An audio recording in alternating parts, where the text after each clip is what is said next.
On problem 20, it states that the current I in amperes flows through an arc or alternating current circuit at time t in seconds is given by this equation. It wants you to find the period, the amplitude, and the phase shift, and then graph it for 2 periods. So first, let's find our amplitude.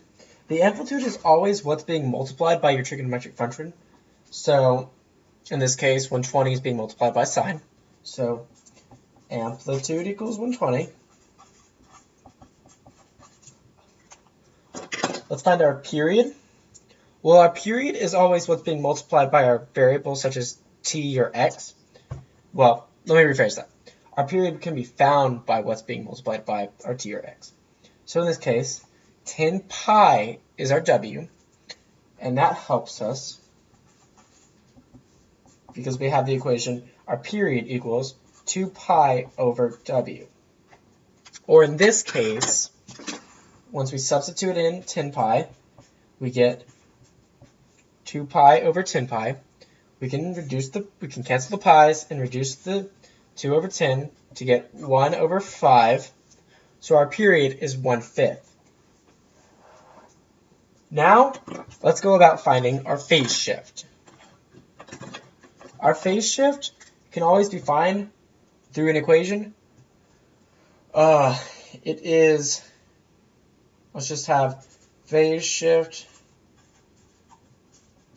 equals the empty set over w, where the empty set can be found right here.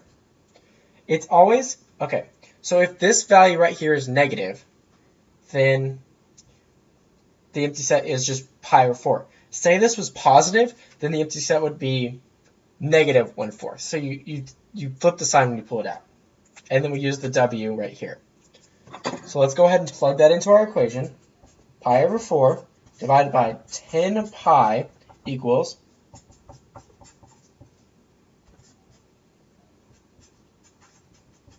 okay, so let's cancel the pi's and multiply. We get 1 over 40. So we have our amplitude, our period, and our phase shift.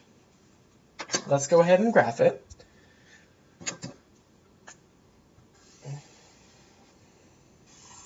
Okay.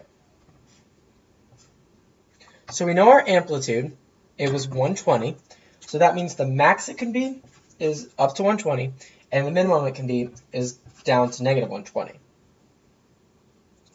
We also know that it had a phase shift of 140. So that means that it was shifted over from the origin by 140. Okay, so this is where it's going to start. Recall also that sine usually looks like this, where it's touching. So now since it's shifted over, it's going to start here. Its period is 1/5. So to find where this sine is going to end, let's add 1/5 to this.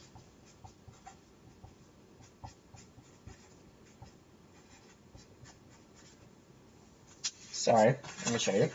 So this is where it starts, and we added the period to find where it ends. So when we add that together, we get 9/40. So let's put 9/40 about here. And that means that our sine function is going like this. It starts at our phase shift and goes a period. And then that would just keep continuing, but that's all I'm going to graph.